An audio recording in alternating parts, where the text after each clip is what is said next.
नमस्ते दोस्तों। तो फिर आज हम दोबारा रवि कुमार सिहाग के कॉपी की चर्चा करने वाले हैं। रवि कुमार सिहाग जी, तो इन्होंने यूपीएससी सीएससी 2021 के अंदर 18वां रैंक हासिल किया था। अच्छा, कॉपी को थोड़ा बड़ा करना पड़ेगा, ठीक है, अब कोई दिक्कत नहीं। 18वां रैंक इनका हासिल था और इन्होंने विजन के अंदर 2021 में ये टेस्ट लिखा था और ये विजन आईएएस के अंदर मुखर्जी नगर इनका सेंटर था, दिल्ली के अंदर। हिंदी मीडियम था इनका और ये इनके रजिस्ट्रेशन नंबर है। ये एथिक्स की कॉपी है।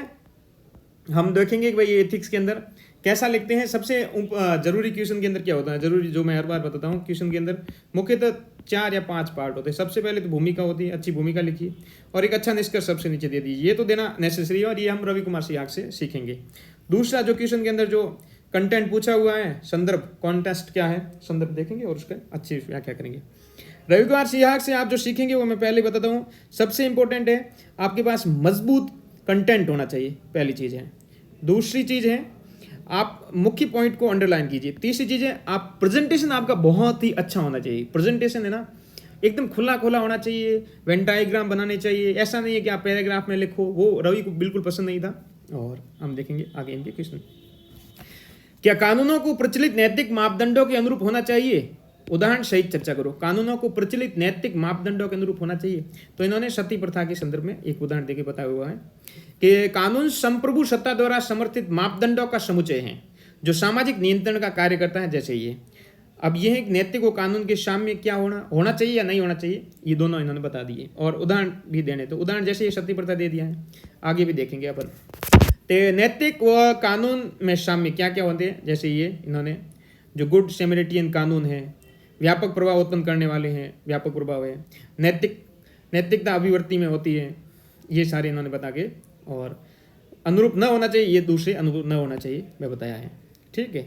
जैसे ये एग्जाम्पल है दलित है, ट्रांसजेंडर पर आधारित है और आगे की राय इन्होंने दी है। आगे की राय देने के बाद निष्कर्ष देते हैं, ये इनकी विशेषताएं अलग से हैं जो यूनिक फीचर है इनका। सेकंड क्वेश्चन है लोगों की मैं आपको यहाँ प्रारूप बता रहा हूँ ना कि पूरा का पूरा पढ़ा के, प्रारूप बता रहा हूँ कि लिखना कैसे है। लोगों की उदासीनता भ्रष्टाचार में वृद्धि के लिए सर्वाधिक अनुकूल परिस्थिति है, टिप्पणी करनी है। लोगों की जो उदासीनता ना, इसका मतलब ये है कि जैसे हम लोग हैं ना उदासीन रहते हैं और लोग भ्रष्टाचार करते रहते हैं, कि वो बोलते हैं कि तुम्हारी चुप्पी से नुकसान है, तुम्हारे बोलने से हमें कोई नुकसान नहीं है, तो आप चुप्पी मत रखो, भ्रष्टाचार का खुल के विरोध करो। तो ये लोगों की उदासीनता भ्रष्टाचार के संदर्भ में उदासीनता के कारण इन्होंने चर्चा की कि ये कारण है। और ये वेन डायग्राम के माध्यम से, ऐसा नहीं है कि पैराग्राफ यूं यूं यूं यूं कर करके घसीटे काट दिए। जो मैं अभी कॉपियाँ चेक कर रहा हूँ तो मुझे पता है कि ये कोई अच्छे आंसर लोग नहीं लिख पाते। उसके रीजन है कि ये रवि कुमार सिहाग की कॉपी से कंपेयर नहीं करते हैं, तुलना नहीं करते हैं। रवि कुमार सिहाग जो ये सीखा है विकास द्विवेदी ने सब पर्सनल इनको ट्रेनिंग दे के सिखाया गया है। तो अब आप विकास द्विवेदी सर से तो नहीं मिल सकते, जा नहीं सकते, तो कम से कम इस कॉपी से सीख लो, ठीक है। अब इनके परिणाम क्या है, परिणाम जो होते हैं इसके उपाय क्या है, देखो सब चर्चे हैं। संदर्भ आपका बहुत विस्तारित होना चाहिए। ये जो सबसे इंपॉर्टेंट चीज मैंने रवि कुमार सिहाग की कॉपी से सीख रहा हूँ वो संदर्भ है। अगर नहीं भी पूछा है तो भी उसका विस्तारित किया जा रहा है, देखो, और लास्ट में जाके निष्कर्ष दिया है। कोविड-19 महामारी के संदर्भ में स्वास्थ्य कर्मियों के बीच भावनात्मक बुद्धिमत्ता की महत्व, जो इमोशनल इंटेलिजेंस है ना, उसके संदर्भ में पूछा हुआ है कि अब भावनात्मक रूप से जो स्वास्थ्य कर्मी है उसकी महत्व पर चर्चा करनी है। तो इन्होंने पहले भूमिका बनाई। भूमिका हो सकता है थोड़ी लंबी हो, लेकिन भूमिका 3 से 4 लाइन की होनी चाहिए। स्वास्थ्य कर्मियों के लाभ, अब लाभ क्या क्या है, तो ये इन्होंने लाभ बता दिए यहाँ पे। तीसरा लाभ है आत्म प्रबंधन है, एआई जो है ना, इमोशनल इंटेलिजेंस, एआई से। IQ ये बताता है, एक होता है IQ, एक होता है EQ। IQ होता है इंटेलिजेंट और ये इमोशनल है। तो ये जो IQ होता है ना, EQ होता है ज़्यादा प्रभावी होता है। आजकल ये EQ प्रशासनिक सेवा में इसका महत्व बढ़ गया है। तो ये हो गया। सेकंड है कि सेवा की भावना, स्पिरिट ऑफ सर्विस। सेवा की भावना, स्पिरिट है, मतलब आप कलेक्टर बन गए हो लेकिन आपकी भावना ही नहीं है, गरीबों में कोई गांव में जाना ही नहीं चाहते हो। तो सेवा की भावना एक लोक सेवक को देश के हितों की पूर्ति और जन समस्याओं के समाधान हेतु प्रेरित करती है। बिल्कुल सही। अगर आप सेवा की भावना रखते हो तभी आप सिविल सर्वेंट के जो अभिवृत्ति है, एटीट्यूड है, उसको ग्रहण कर पाएंगे। सेवा की भावना देश हित में कैसे, जन समस्या के समाधान में कैसे काम करेगी। इन्होंने पॉइंट वाइज, देखो मेरे कहने का मतलब ये, देखो तुलना करके इन्होंने पूरी बता दी है।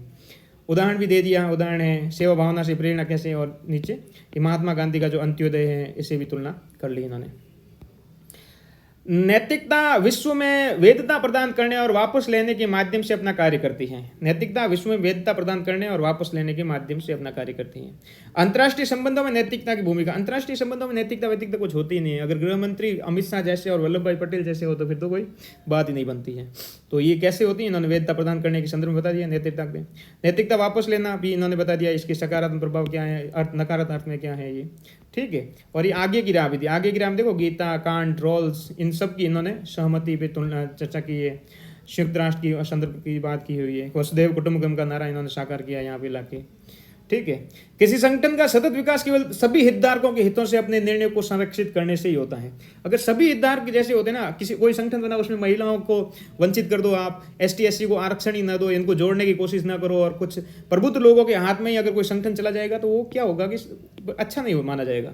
न कि केवल हितधारकों को जोड़ने से, क्या आप सहमत है? हितधारकों को जोड़ना नहीं है, सबको भागीदारी, समानता का अधिकार जो आर्टिकल 14 बता रहा है उसको लागू करो आप, उचित तर्कों के साथ। आप यहाँ तर्क भी देने हैं। तो इन्होंने शेयर धारकों के संदर्भ में चर्चा कर ली है, ठीक है।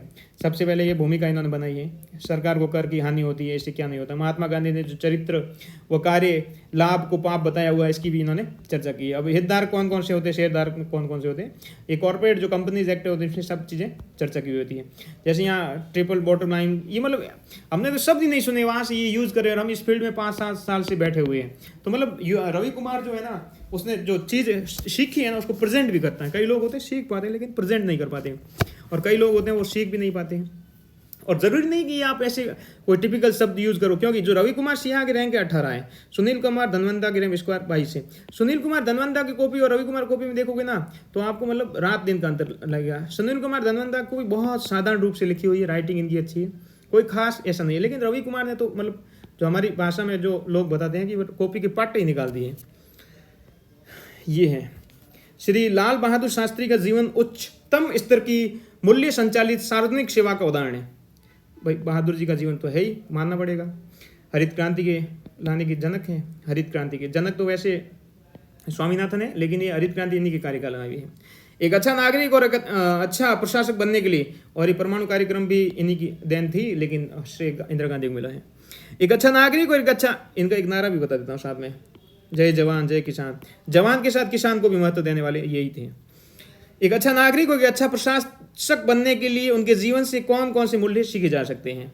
अगर आपको ये दिख नहीं रहा है तो साफ कर लेते हैं, कौन कौन से मूल्य सीखे जा सकते हैं। तो ये जैसे एक रेल दुर्घटना हुई तो इन्होंने रेल मंत्री से इस्तीफा दे दिया। इनकी सादगी की चर्चा होती है, दृढ़ता इनकी तो बहुत मजबूत है, भारत पाकिस्तान युद्ध में आती, परिश्रम के तो धनी थे ये। मितव्ययिता इनसे कोई सीखे, क्योंकि एक दिन का भूखा रहने का इन्होंने आग्रह किया कि भाई व्यायाम कीजिए, आप उपवास कीजिए। संवेदना इनके अंदर भरपूर थी। नेतृत्व का मूल्य मतलब जो भी सीखा जा सकता है और सबको सीख सकते हो। One of the Indian prime minister हैं ये विचार वन ऑफ द अच्छे। यह विचार व्यक्त किया जाता है कि लोक सेवकों की जवाबदेही सुनिश्चित करने के लिए संस्था के तंत्र समय के साथ कमजोर हो गया है। इस संदर्भ में भारत में एक सामाजिक जवाबदेहिता कानून की आवश्यकता, सामाजिक जवाबदेहिता कानून के संदर्भ में इन्होंने चर्चा की है कि भाई क्यों मजबूत नहीं, आंतरिक रूप से ये कार्य कर रही CBI है, बाह्य रूप से सर्वोच्च न्यायालय बता रहा है, असफल होने की यहाँ कारण बता दिए इन्होंने। सामाजिक जरूरत क्यों है, जरूरत के संदर्भ में इन्होंने चर्चा की। भाई लोकतांत्रिक सिद्धांत के अनुरूप होना चाहिए, प्रभावों के संबंध अच्छे बनाने के लिए, जन सहभागिता जागरूकता के लिए इन्होंने बताया। और आगे ग्राम में क्या करना चाहिए, तो ये इनको सुधार करने चाहिए। और उसके बाद नीचे निष्कर्ष दिया। अगर आप कुछ मेरे से भी सीखना चाहते हैं तो भूमि का निष्कर्ष जरूर लिखें। परंपरागत रूप से लोक सेवकों की अनामिकता को एक महत्वपूर्ण व्यवस्था के रूप में क्यों देखा गया है, मैं ये जानता हूं क्योंकि मैं भी अभी किसी संस्थान विशेष से कॉपियाँ चेक कर रहा हूँ मेंस की, जो अभी इस बार IAS मेंस लिख रहे हैं, ठीक है। मैंने खुद ने कई बार मेंस लिखा IAS का, तो इन चीज़ों का तो हम अच्छे से जानते हैं, मैं आपको बताने की कोशिश कर रहा हूँ। मेरा एक ही आपसे कहना है कि अगर वीडियो अगर अच्छा लगे तो लाइक जरूर करना है, कमेंट करना है, शेयर करना है, सब्सक्राइब करना है, बेल आइकन का जो बटन है उसको भी दबा देना चाहिए। दोस्तों से चर्चा भी कीजिए। मैं आपको यहाँ UPSC प्री का एलिमिनेशन कैसे लगाते हैं, UPSC प्री कैसे, क्योंकि मैंने हर बार लमसम UPSC प्री पास किया है, ठीक है, तो आप भी कर सकते हो। अनामिका के सिद्धांत से तात्पर्य है कि कोई भी सिविल सेवक अपने कार्यों के संबंध में, अनामिका की चर्चा करनी थी तो उन्होंने बताया। अनामिका मतलब कार्य अगर करेगा प्रशासक तो ऐसा नहीं बोलेगा कि मैंने किया हो, क्योंकि सरकार करती है, वो तो एक नुमाइंदे होते हैं। महत्वपूर्ण व्यवस्था क्यों है, तो इनके संदर्भ में चर्चा की थी। हालिया के संदर्भ में विचार क्यों जरूरी है, इसके संदर्भ में ये बातें इन्होंने बता दी हैं। सोशल मीडिया के दौर में प्रभावशाली लोगों के फॉलोअर्स बहुत बड़ी संख्या में हैं और उन्होंने अग्रणी मार्केटिंग भूमिका प्राप्त कर ली है। बिल्कुल सही है, सोशल मीडिया प्रभावशाली लोगों की फॉलोअर्स बहुत बड़ी है, ठीक है। अभी जैसे हमारे विकास द्विवेदी सर है, उनकी भी बहुत है।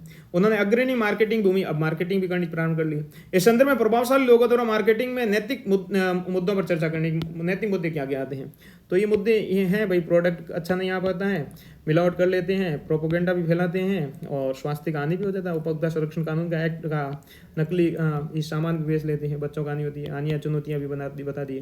आगे की राह क्या होती है भाई, सेलिब्रिटी जो भी होते हैं, अमिताभ बच्चन जैसे लोगों को ऐसे ध्यान रख के ऐड करना चाहिए। अभी अक्षय कुमार भी वो पता नहीं कौन सा वो केसर दाने दाने में केसर का स्वाद कर रहा है, सब तीनों ही मिल गए। अब बताओ, अब सब खाने लग जाएंगे अगर केसर का स्वाद है तो। मूर्ख कितने हैं यार। निम्नलिखित में से प्रत्येक उद्धरण का आपके लिए क्या अर्थ है? प्रत्येक उद्धरण का आप लिए, ये जो मार्टिन लूथर किंग जूनियर है, महात्मा गांधी से बहुत ज़्यादा प्रेरित थे। इन्होंने बोला था कि प्रत्येक व्यक्ति को यह तय करना होगा कि वह रचनात्मक परोपकारिता के प्रकाश में चलेगा या विनाशकारी स्वार्थ के अंधेरे में। ये कुछ नहीं, नॉर्मल कोट दिए हुए। जब भगवान बुद्ध के और महावीर जैन के कोट सुनोगे ना तो ये उसके आगे कुछ भी नहीं, और नॉर्मल कोट है, आप पढ़ लेना। इसका मैं विदेशियों के क्या, विदेशी नहीं भैया, अच्छे लोग थे, मजाक कर रहा हूँ। मार्टिन लूथर किंग जूनियर के बारे में अगर आपको पढ़ना है तो इन्होंने जो प्रमुख बोला परोपकार के संदर्भ में, जैसे तुलसीदास ने भी बताया है कि परहित सरस धर्म नहीं भाई, पर पीड़ा नहीं अदमाई,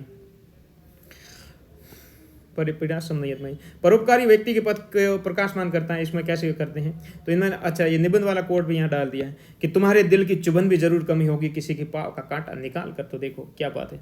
परोपकार करने वाले व्यक्ति को इसके रचनात्मक मानसिक लाभ होते हैं। कई विद्वानों ने देने के सुख, जो गिविंग क्या बोलते हैं, देने का सुख जो होता है उसके संदर्भ में भी बोला है।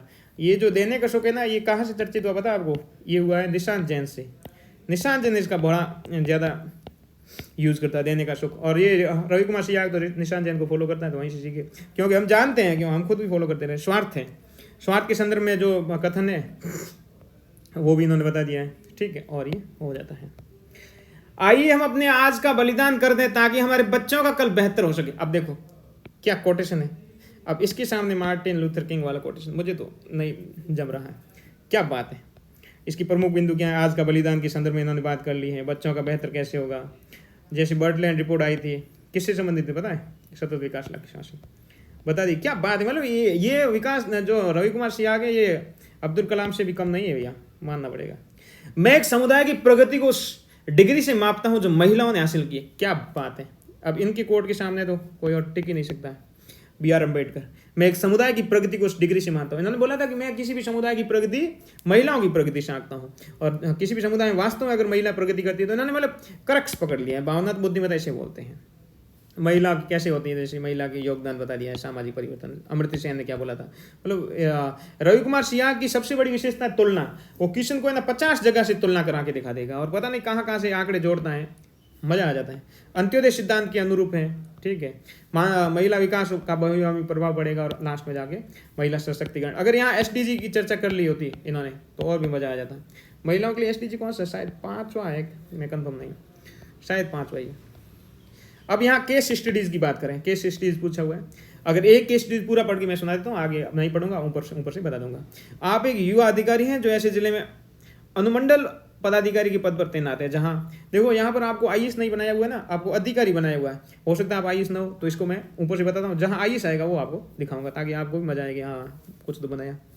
इसमें सबसे पहले प्रमुख हितधारक बताने होते हैं, तो इसमें ये प्रमुख हितधारक हैं, ठीक है। अब आप बोलोगे कि सर मेरे पास तो ये आपने ऊपर से बताया, हम तो पढ़ ही नहीं पाते। तो मैं इसकी PDF है वो लिंक कर दूंगा, इस वीडियो के साथ ही करूंगा। और मेरा टेलीग्राम है स्टडी विद सुंदर, वो आप स्टडी विद सुंदर टेलीग्राम लिंक पे जाइए, नाम लिखिए स्टडी विद सुंदर, जो मेरा ये चैनल का नाम ही है।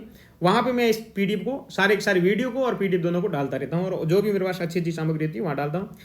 आप मेरे टेलीग्राम चैनल को लाइक कीजिए, वहाँ ज्वाइन कर लीजिए, यूट्यूब को शेयर कीजिए, सब्सक्राइब कीजिए, लोगों से ज़्यादा कनेक्ट कराइए, बेल आइकन दबाइए, कमेंट कीजिए, सारे जो भी करना है वो कर लीजिए। आप जानते हो मैं तो इस चीज़ों को बहुत कम जानता हूँ।